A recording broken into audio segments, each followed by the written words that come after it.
Zuschauerinnen, liebe Zuschauer. Dear viewers, dear listeners, a very warm greetings in God. Fundamental questions will be discussed in today's program. Issues that preoccupy many people. For example, where do the injustices in this world come from? What consequences can people's often cruel behavior patterns have? Or whether, for instance, the last rites administered by the Church actually have an effect. Regarding this, we want to read to you several passages from a pamphlet series entitled The Prophet, the Voice of the Heart, the Eternal Truth, the Eternal Law of God, given by the Prophetess of God for our time, the fundamental issues in our time to think about and for self-recognition. Perhaps you are now wondering, given by the Prophetess of God for our time, what does that mean? For over 40 years, Gabriela has been working among us human beings as the teaching prophetess and emissary of God, with countless divine revelations and spiritual schoolings, and in hundreds of books and pamphlets. She has given us an understanding of God, our Heavenly Father, from her opened consciousness, and shows us the path back to the homeland, into the Eternal Father's house. In this pamphlet series, Gabriela brings heaven to earth again by answering in conversations questions that are of fundamental significance for many of us. The title of one of these pamphlets is The Atheist, a Friend of the Prophets. It is a conversation that Gabriela had with a person who calls himself an atheist. His name is Kurt. Kurt has many questions, and their answers will perhaps also interest you, dear viewers, dear listeners. For example, he wonders why the world is filled with quarreling, and how the chaos in the world can at all be straightened out. Gabriele erklärt dazu. Gabriele explains about this. Our science says that everything is energy. If we assume that, then people's behavior patterns, our pros and cons, which consist of our thoughts, of our wanting and desires, of our entire behavior towards others, are also energy. The negative energy, that is, everything that is against unity, divides or separates.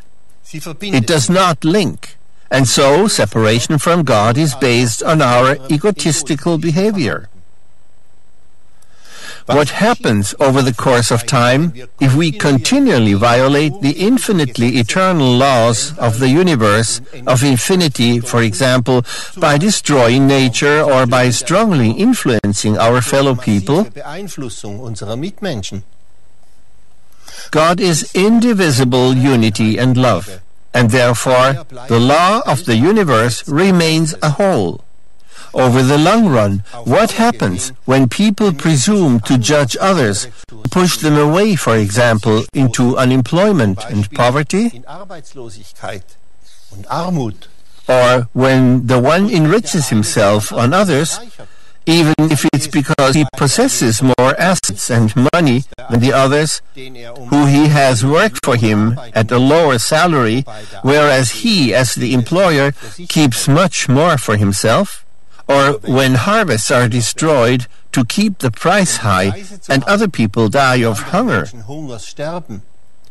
Or when people keep animals for slaughter, cruelly transporting them to the slaughterhouse, where these creatures, which have never harmed anyone, are frightened to death, screaming as they are driven into the slaughterhouse to be, as it were, murdered there? Or when whole forests are clear-cut or even burned down, causing deaths by burning to animals, and whole animal species are wiped out. These are merely a few examples of cruel actions. These behavior patterns, this boundless destructive frenzy, truly has nothing to do with a love for God and neighbor. It is a brutal separation from the universal law of unity and love for God. At some time or other, all this and much more will strike back as a reaction in the form of illness, suffering, hunger, natural disasters, and much more. And so, the actionist is subject to the reaction, because what a person moves comes back to him. There is also something, Gabriele says, that I want to call action unit. A group of people has an effect on another group to attain their goals, or the powerful people of a nation subjugate another nation, for instance, through wars, through suppression and exploitation, or through sanctions. The reaction is hatred, and possibly the beginning of a war by the other side. The large and small links are opposing action units. The Spirit of God speaks of a group or a national karma, which means that out of the action a corresponding reaction can result, if the causes are not previously remedied in an amicable way.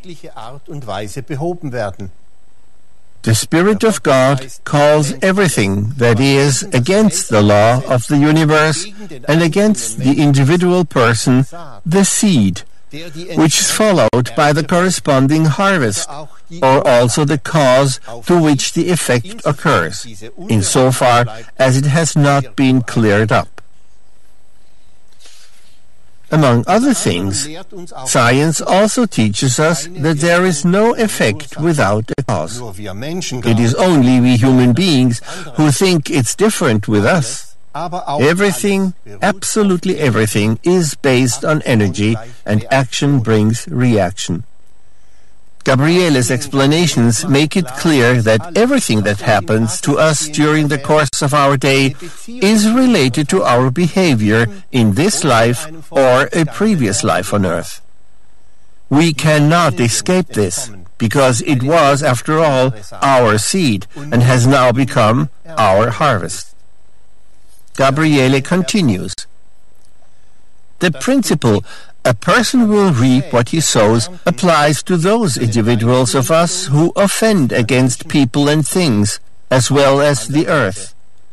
It also applies to groups of people, to political parties, and to church leaders.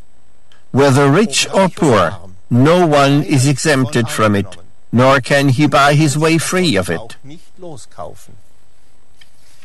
Every person who violates the law of the universe, in which each being and each human being, all forms of nature and planets are integrated, since everything is law, is, with this offense, subject to the mandatory causal sequence of cause and effect. The soul is in communication with its inputs stored in the corresponding planets. The planets that carry the soul's inputs are the places of residence of the souls when they leave their physical body, that is, when the human being dies. Nothing, absolutely nothing, is taken from person and soul without the help of the person, that is, without his active clearing up of things, that is, without reconciliation by forgiving and asking for forgiveness. Dear viewers, dear listeners, many a one may wonder, if nothing is taken from person and soul without mutual forgiveness, as Gabriele explained, what purpose then are the church confession or certain acts of indulgence supposed to have? Gabriele explains the following to this. With the death of the physical body, the dice are cast. The soul takes its pros and cons with it, whether a churchman carries out his rituals or not. If the soul, which is now in another aggregate state, has taken many causes with it into the beyond, into the realms invisible to us human beings, into finer material zones, and is thus weighed down toward earth, then it will incarnate again. its causes draw it to the earth again. If, in former incarnations, it set causes with human beings who are now human beings again. Then, with these neighbors of theirs, they can expiate in the temporal what was caused, or they can settle it by mutual forgiveness. And so, like draws in turn to like. Every action that is specific to the individual cannot endure in the law of the universe. Everything that is against the law of unity and love has to be paid off someday by clearing things up with the people who are a part of it. The eternal law of the universe is just, and justice is equilibrium. In the law of the mighty cosmos, everything not in balance is weighed, measured, and justly allocated. What goes into the soul is solely what it has caused as a human being, not what another has done or not done. Consequently, no churchman can forgive the sins of a person which the latter has committed on or with others. Nor does an indulgence for the forgiveness of sins by the Catholic Church exist in the law of the universe, and thus is not valid in the law of justice in the balance. Like so much, the church indulgence is human, ecclesiastical wheeling and dealing that is part of the church's economic empire. Money, money, nothing but money, whether religion in general or indulgence in particular. But it has nothing to do with God. Liebe Zuschauerinnen und Zuschauer, dear viewers, dear listeners, what do you think about forgiveness of sin by way of the church indulgence? Kurt, who calls himself an atheist, is a critical contemporary who questions everything, especially church traditions. He says about this, I don't care what people think or believe. The state churches are plain and simply economic empires, which do their business with religion, and also, as you say, with indulgences. Anyone who doesn't want to think about it simply pays. I've looked around in some religions, including the Catholic Church, and I've had my experiences. If I'm not wrong, the so-called last rites are the most important ritual for dying people. In my opinion, with its church absolution, the church determines whether the believer goes to heaven or to hell. If that applies to all people, then lying is encouraged. In view of the nature of our jurisprudence and the far-reaching heavenly competence of the priests of the Catholic Church, the following would be logical. Anyone who commits a statutory violation and admits to it would be naive. If he goes before the court, he would be advised to deny everything, to lie like a trooper, that is, to deceive the judges so as to bring about a verdict of not guilty or an inadequately light sentence. These untruths don't need to bother his conscience. The only important thing is that shortly before his death, he reaches a priest to whom he confesses his sins and who administers the last rites to him.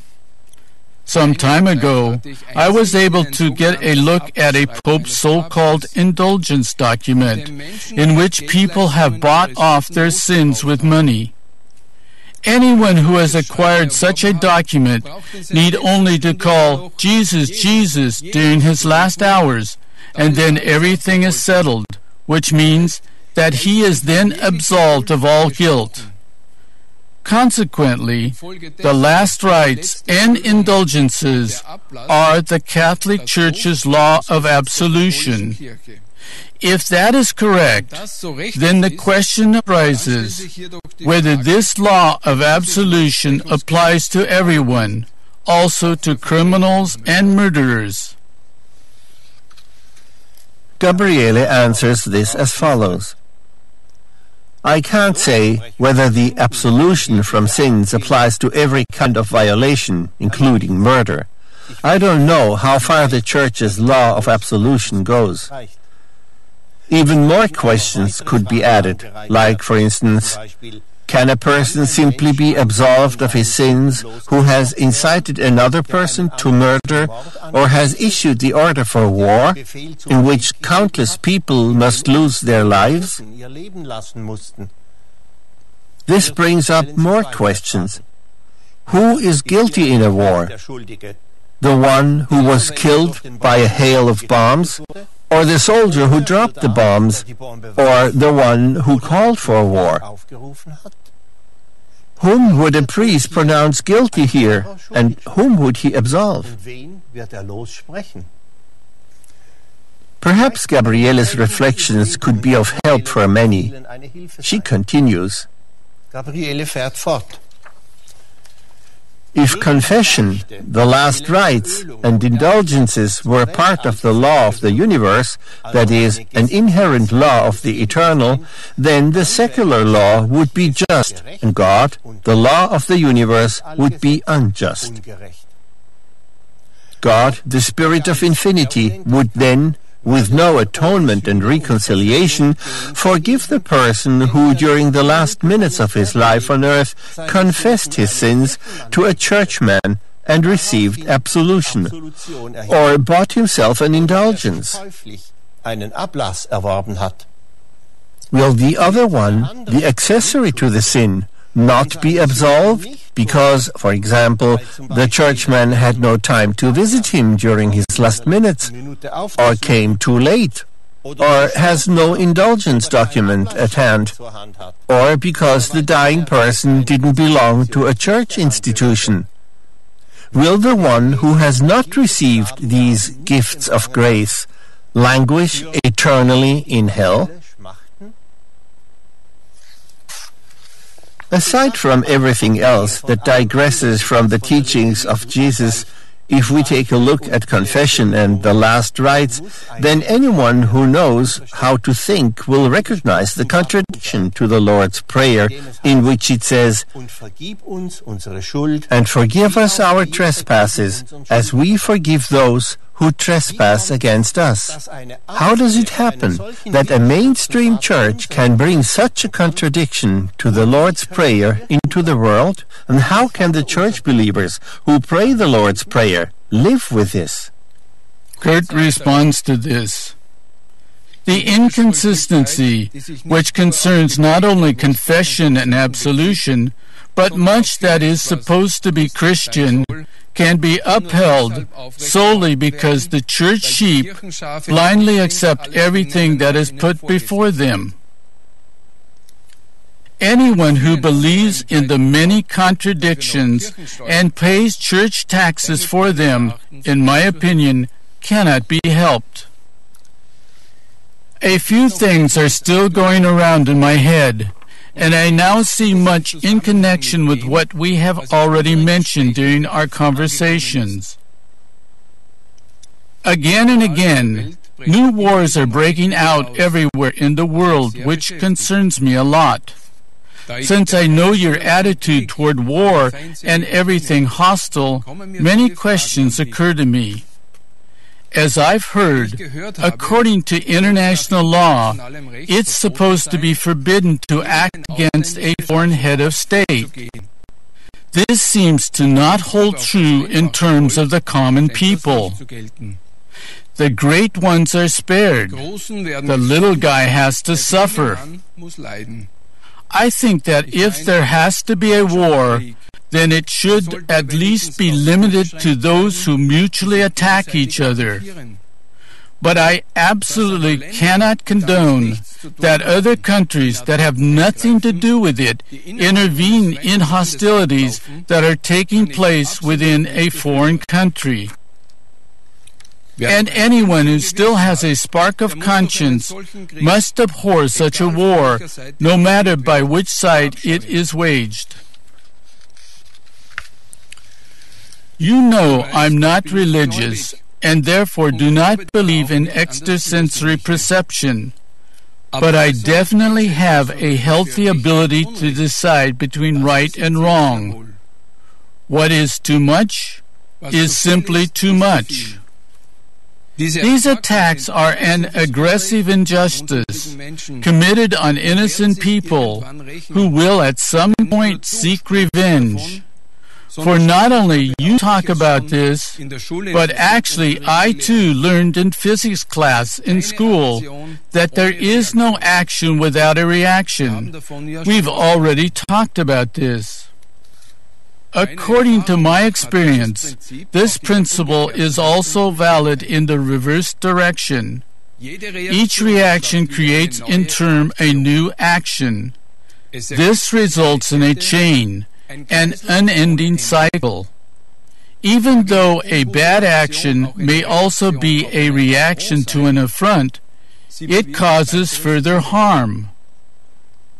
So with all these links, nothing else results but what is bad, unjust, and even more harm and more wrong.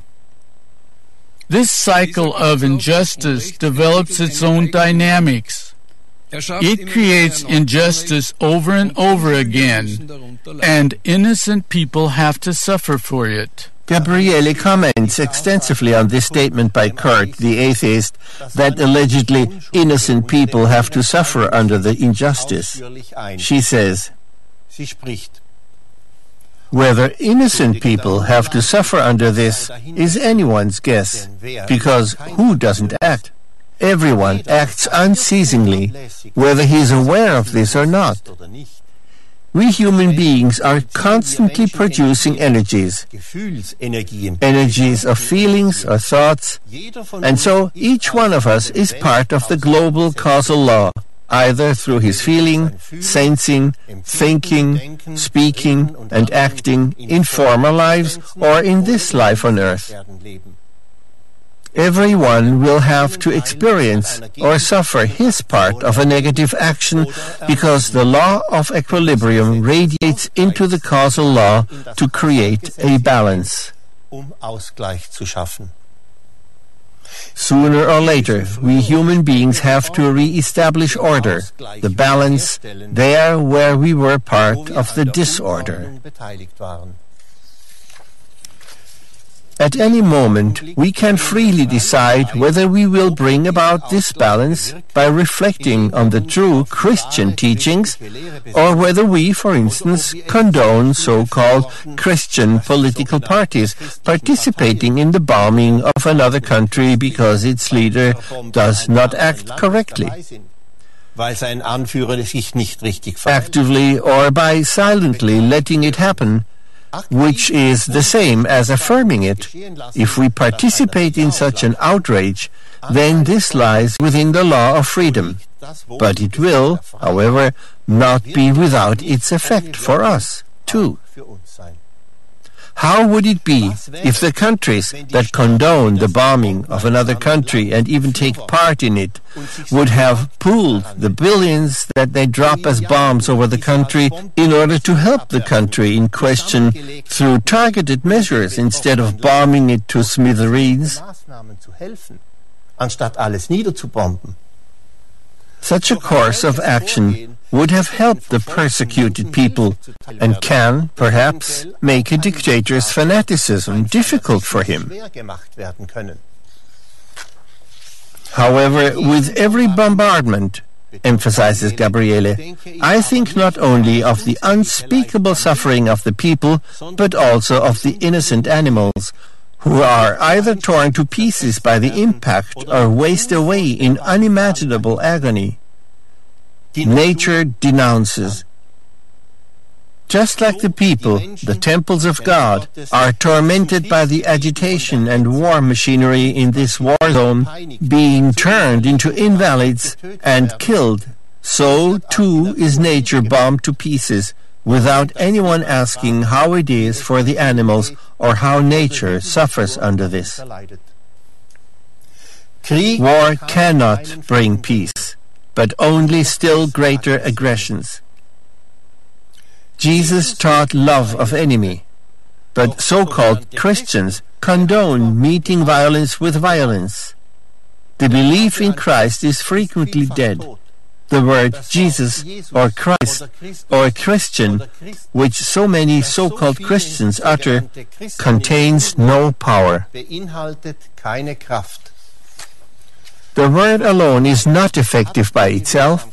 The word Christian gets its power solely through the living belief, that is, through the belief or faith which is granted substance and weight by the deed.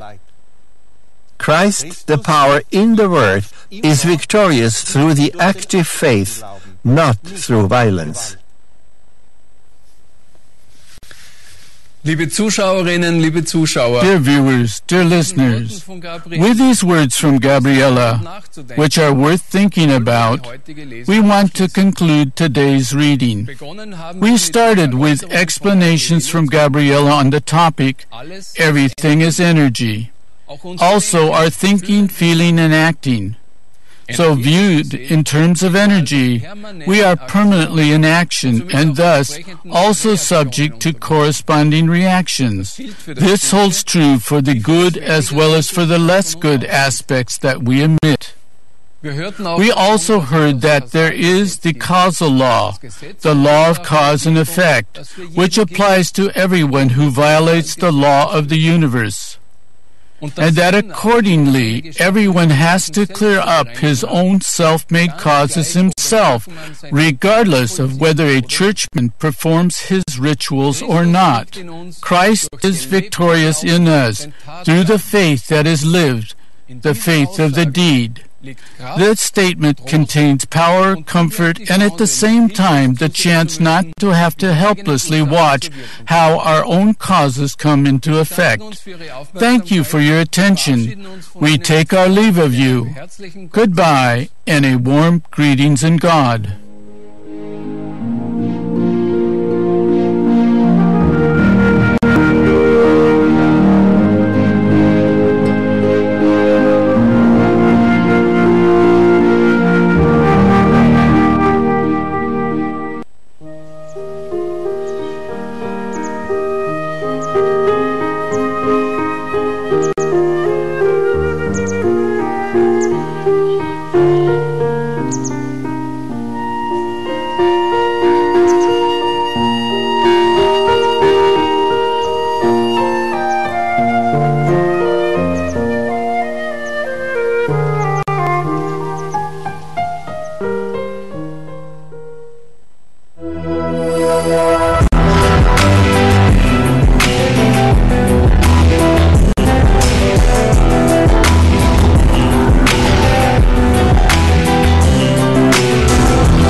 Welcome to the Science Panel, today with the topic, Planet Earth, a Dump?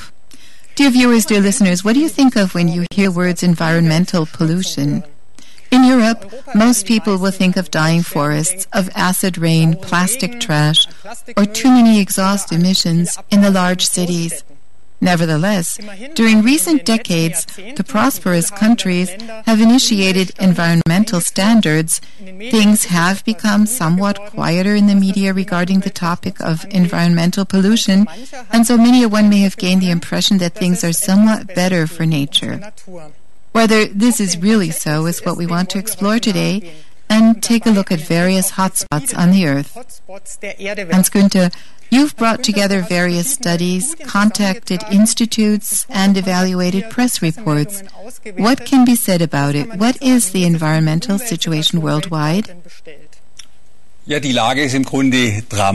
in actual fact, the situation is dramatic. Here, admittedly, the rain is less acid than previously through the reduction of sulfur and dioxide emissions.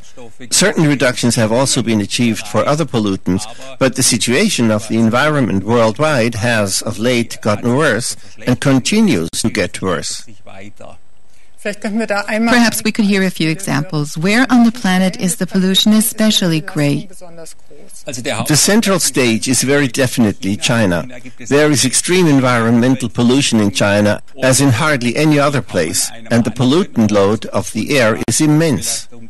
Of the 20 cities with the greatest air pollution, 16 of them are in China alone. In February of 2014, the second highest level of smog alert was triggered for 400 million Chinese. And there are certain indexes that portray air quality, and this air quality index was over 400, which is 16 times greater than what the World Health Organization has set as the upper limit. In Beijing, there was a top reading of 577 fine particulates. The Handelsblatt, a trade journal, reported that on a normal day in the capital, that is, in Beijing, the pollution of the lungs is equivalent to smoking 21 cigarettes a day. And an analysis of the environmental standards in 74 large cities showed that only 3 cities in China are within the legal standards. Of course, that has an effect on the quality of life of the population. That is, during smog times, presumably you can't see your hand in front of your face. But how should the effects on health be evaluated? The World Health Organization published an analysis in March of 2014 stating that 7 million people die annually from air pollution and 3/4 of the deaths are in China and India. And in October 2013, the Ärzteblatt, a medical journal, reported that air pollution is basically classified by the World Health Organization as carcinogenic. It has been sufficiently verified that the chemical toxins in the air can cause lung cancer. And fine particulates were also classified as carcinogenic, that is, as causing cancer. Accordingly, there must have then been an above-average number of cases of cancer in China. That's actually correct. The number of cases of cancer is very high in hundreds of Chinese villages, and in internet there's even a list of 247 cancer villages whose existence has meanwhile been confirmed by the Ministry of the Environment in China. We can say that since the beginning of the economic reforms 30 years ago, the number of tumors has increased 5-fold, and presently every 4th Chinese dies of lung cancer. Aside from air pollution, water contamination is, of course, also an important cause of cancer. So we can summarize, the air in China is so bad as hardly any other country on earth. But you also say that the water contamination is enormous. What is the general status of the purity of China's bodies of water? Well, 2/3 of all waters in China are considerably contaminated. More than 40 severe poisonings have been registered on the Yellow River since 1993. The Yangtze, the 3rd longest river in the world, is so strongly polluted that the drinking water supply is no longer guaranteed in the adjacent cities. Is the drinking water supply a problem only in this area, or what's it like in other regions of China? There's a report in Spiegel Online from April 2014 that states that 60% of the groundwater is unsuitable to drink. And the water quality in 203 cities is quite bad or very bad. Of course, the environmental pollution also affects food production. There are estimations by the Chinese Department of Agriculture that 12 million tons of grain in China are contaminated with heavy metals, and that 10 million tons of grain have to be destroyed annually due to heavy metal contamination. The heavy metals come from mining, for instance, from heavy industry and also from the chemical industry. Just imagine this number. Huge amounts of grain are being destroyed here simply because no significance is attached to environmental protection. And in other places, people are dying of hunger. The soil in China is also extremely contaminated with heavy metals, or is otherwise contaminated. 16% of the soil can no longer be used at all for agriculture. Those are really dramatic numbers. You just mentioned heavy metals. This includes, for example, lead, cadmium, and mercury. Mercury, in particular, is a very highly toxic substance because even very small amounts can be harmful. Beyond China, how can the situation in the whole world be evaluated? What about mercury? How does it get into the environment? How high is the contamination? Since 1850, more than 200,000 tons of mercury have made their way into the environment, and the mercury then distributed itself over the whole Earth via the atmosphere. The highest levels of mercury are now found in the polar regions because, of course, mercury cannot evaporate there since it's too cold. Over the past 150 years, the mercury contamination in the animals in these regions has increased by a factor of 10. Another important source of mercury is coal burning. There are figures on this too. In 2010, 480 tons of mercury were released into the atmosphere in Asia, and China alone has 620 coal-fired power plants that practically represent the motor for the Chinese economy. Even more mercury is released through gold mining, namely 820 tons annually. The United Nations Environmental Programme estimates that 10 to 15 million people work in small enterprises mining gold. The ore containing gold is mixed with mercury, and the mercury is then evaporated, leaving behind the gold residues. The emissions from this activity have doubled since 2005, while during the same period the price of gold has risen fourfold. So it's an important source of income for many people. Das ist also für viele Menschen eine wichtige Erwerbsquelle. The fact is that poverty is so high in many countries that any environmental standards or other can hardly be considered. The example of gold mining in particular shows that it's often the poorest of the poor who have to work with the highly toxic substances to earn a livelihood at all. Another example of this is the consumer Africa, which is also strongly affected by poverty and by environmental pollution. Let's take a look at Accra, the capital of Ghana. Here, you don't need laboratories to determine the environmental pollution. Africa's most poisonous rubbish dump is in Ghana, in the middle of the capital city of Accra, in the suburb of Akbogloshi. There are whole mountains of electro-waste from Europe. The export of technical waste is actually forbidden. Nevertheless, about 500 containers of it land in Akbogloshi each month. The graveyard for electro-equipment extends over several square kilometers. You can hardly imagine that this used to be a blossoming area populated by animals. Meanwhile, the green landscape has been destroyed. A once life-giving river is a poisonous sewer. Black smoke has become commonplace. Here and there, a few cows search for something edible among the rubbish.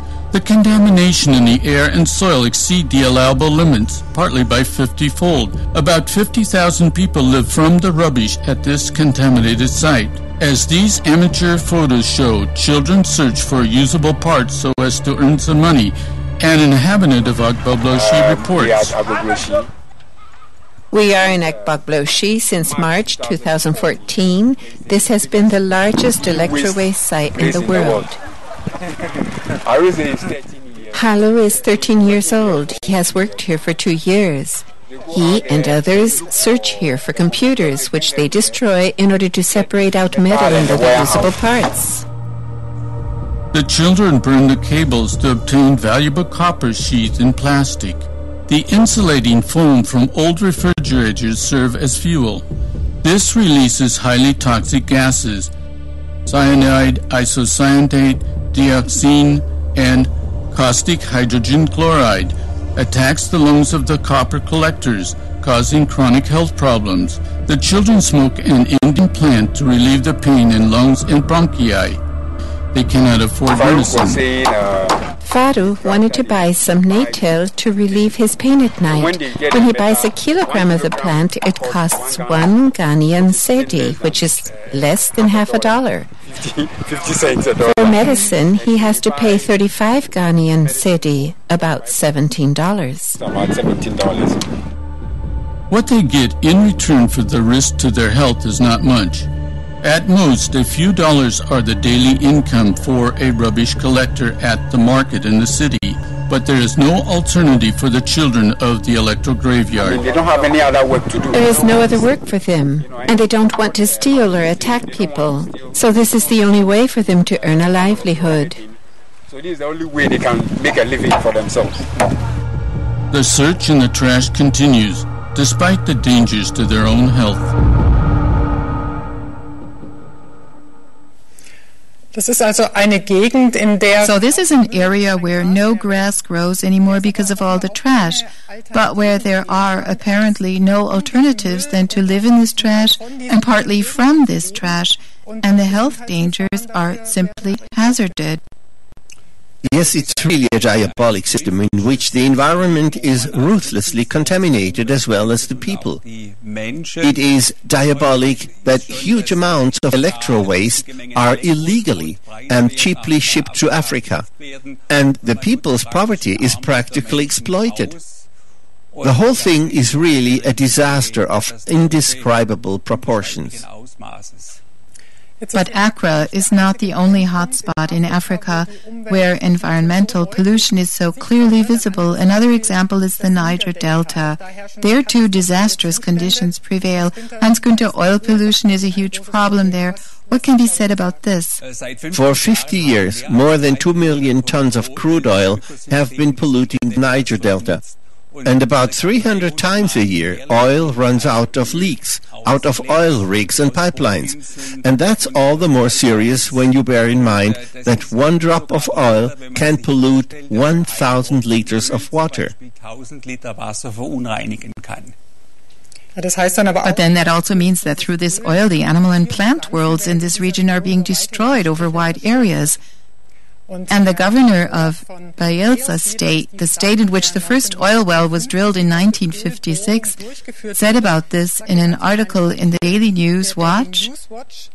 When you look at these statistics, and I think this is merely the tip of the iceberg, there is no other conclusion left than that we are dealing with environmental terrorism. Now, environmental terrorism is really a very strong term, Hans-Günther. How is this meant? It is a very strong term, but it is absolutely correct when you consider the fact that there are over 7,000 kilometers of totally old pipelines in the Niger Delta, which means that there are frequent oil leaks. Of course, the oil company Shell says that it's sabotage or organized oil theft. The environmental organizations understandably have a totally different view of it. They say that it's lack of safety standards. The oil industry is thus destroying the basis of existence of the people, who, of course, have to use the water for drinking, washing, and cooking. Surely that doesn't remain without consequences for health. Can you expand on this? The life expectancy of about 30 million people has gone down by 10 years. Perhaps at this point we can go into more detail regarding the health consequences of this global pollution.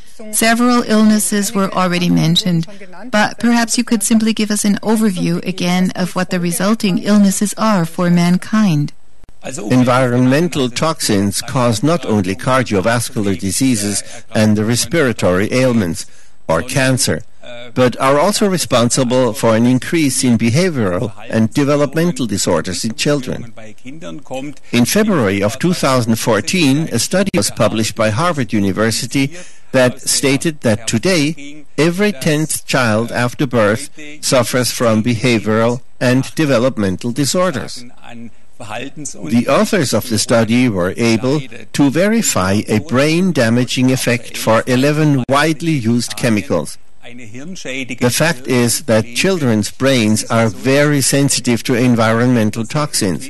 Even newborns already have an extreme toxic load. Over 200 chemicals have been verified. Brain damaging are, for instance, lead, mercury, arsenic, polychlorinated biphenyls, also toluene and manganese, which can cause, for instance, hyperactivity and a disorder of mathematical capabilities. Of the 214 neurotoxic chemicals that are known until today, approximately half are produced in large amounts. The decrease in IQ, that is, the intelligence quotient, caused by mercury is estimated at 600,000 IQ points, which then amounts to an annual economic loss of 10 billion euros in Europe. So, on the whole, these are truly disastrous consequences. We can really say that the poison that man puts into the environment apparently comes back to us. It makes us sick. But one rarely thinks about this until it affects oneself or one's own children. Yes, unfortunately, that's true. As a physician, I have to say that. Basically, the best preventive health measure would be to question our own actions or our own lifestyle. Everything that we do has an effect, and we simply have to change some things. We are part of our environment, also part of the earth, and it's very logical and actually a spiritual principle that when the earth suffers due to pollution and poisoning, then this falls back on human beings. Is this statement that man is part of the earth a philosophical, ideological question or a scientific point of view? Both. And in terms of the ideological question, I've brought along a book that I really treasure. Its title is Cause and Development of All Illness. It is written by a woman with deep insight. Her name is Gabriele. This book explains very well that the earth is also an organism. I'd like to read a few sentences from it. It says here, the earth, the great earthman, is abused daily by human beings. In a figurative sense, the earth too has its organs and circulation, the oceans, lakes and rivers, the water veins, the magnetic fields, the north and south poles, nature kingdoms and much more. Whatever is not salutary for a person is not beneficial for the earth either. And whatever is not good for the life of the earth is also not beneficial for the human being. After all, a human being is a product of this earth and thus identical to it. If the earth is sick, then the product, the human being, also becomes sick. And so there are very important statements in this book that are now being confirmed by science. Today, science too acknowledges that we are linked with everything. Thus, man is in constant communication with the earth. There is an interaction here, and this interaction, quantum physics can explain this, takes place via quantum mechanical fields which overlap each other, so to speak. And obviously, this interaction is seen very clearly in matter, in the fact that the contaminants put into the environment by man are then absorbed again via the air and water, for instance. Yes, but much is also absorbed via food. The massive environmental pollution also affects farm production, of course. We spoke before about heavy metals in reference to grains. The Chinese media made public in 2011 that there's a great problem with cadmium. Cadmium is a toxic heavy metal, and 10% of the rice harvest, that's 20 million tons after all, is contaminated with cadmium. Cadmium causes bone softening, and those affected have severe pain in their legs and feet. Animals are also harmed by cadmium. For example, hens lay eggs with soft shells, or calves are born already with osteomalacia, that is, soft bones. You mentioned rice, actually a very valuable foodstuff. We have a pot of rice here. But now you say that, particularly in China, a significant part of the rice is contaminated with heavy metals, but as far as I know, it's exported to the whole world. Yes, exactly. Very many foodstuffs are exported from China to Europe. For example, 520,000 tons of rice in the year 2011. Many foodstuffs or ingredients from foodstuffs come from China. The Federal Statistic Office published some figures for 2011. The following were imported: 1,674 tons of rice products, 10,277 tons of fresh vegetables, and 18,071 tons of baked goods and other grain products. So that's the flip side to global trade. In addition, there's the fact that pesticides are allowed in China's agriculture that are banned in Europe, for instance, and also that more pesticides may be applied per kilogram of vegetables. So the standards are very different. Yes, that's certainly also a reason why the food industry here tends to make a secret of how many products from China are in what they offer.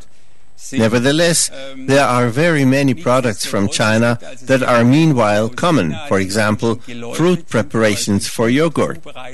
Apples often come from China, and marmalade. Chinese strawberries cost only a third per ton of what Spanish strawberries do. Also fish products, for example, fish sticks. And what you don't suspect when you go shopping is that a large percentage of tomatoes come from China. They are exported to Italy, relabeled there, and then come in the supermarkets as Italian tomatoes, as it were. So this also means that by way of global food trade, contaminants are being distributed around the whole globe. In addition, there are toxins in the air or waters, which you mentioned, and air and water have no country borders. Yes, but the pollution load in the Arctic and the Antarctic, for instance, is thus an unmistakable example of this, because the contaminants are not released locally. The pollutant emissions in North America also influence the air quality in Europe, for example. It has been verified in studies using research airplanes, balloons or satellites that the air masses partly travel over 5,000 kilometers in the atmosphere.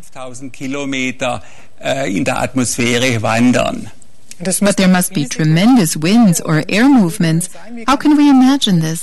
This transport of trace gases takes place via the so-called jet stream, and the fact is that the air masses come over the Atlantic in 2 to 4 days. The Americans, the United States, in turn, also gets contaminants from Asia. On some days, a quarter of the sulfur gases on the U.S. West Coast, for instance, come from East Asia. And mercury from Asia increasingly rains down on the west coast. So when we think of environmental protection only in our own country, then our thinking is definitely too limited. Our thinking is too limited, for we all live on the same planet, and the U.S. is an important producer and emitter of contaminants, and above all, also China. Meanwhile, China is now the number one in producing fine particulates and smog.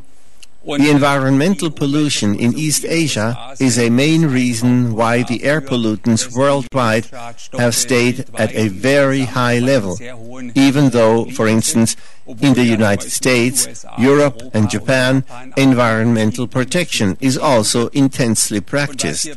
And what we observe is a relocation of environmental pollution, so to speak, into the newly industrialized countries. And so the industries that we don't like, for example, heavy industry, the textile industry or chemicals, are practically relocated into the newly industrialized countries. In January 2014, 2014, a professional article was published in the Proceedings of the International Academy of Sciences. This article states that 36% of sulfur dioxide and 27% of nitrogen oxide in China can be allotted to the production of export goods. 17% of soot and fine particulates also go into the account of export goods. The fact is that today, all cell phones, or nearly all cell phones, televisions and clothing articles come from East Asia, and that's why we too are basically part of the environmental pollution there. But consequently, this means that actually everyone who buys a cell phone, a television, or a garment from China or East Asia may not turn up their nose at polluter China, for instance. Yes, exactly. You can even go so far as to say that Western consumer behavior actually makes this disastrous environmental situation possible in the first place. There is the famous St. Florian principle, which is now being practiced by the industrial countries, that says, we want cheap consumer products in large numbers, but an intact environment. And for this to work at all, we accept that the people in China are poisoned. But the whole thing is turning into a boomerang, because, as we mentioned before, the contaminants know no country borders, and the fact is that half of all jackets, socks and trousers come from China today. The other half mostly from India, Pakistan, Indonesia, Bangladesh, and 95% of the clothing in Germany is no longer produced in Germany at all. If one had to produce jeans in Germany, for instance, they would be much more expensive, of course, possibly several hundred euros. And this bargain mentality or cheap mentality is at the expense of man and the environment. The conditions in China are actually only an indicator of our basic attitude, namely profit and personal well-being. However, to the plants and animals, we human beings are largely indifferent. But this also means that with our purchase of consumer goods or also with their disposal, as we saw in the example of Accra, every person makes a choice. All the more important, I think, is that more information about this cycle of consumption and global environmental pollution become known. Therefore, many thanks, Hans-Günther, for your research and the interesting studies.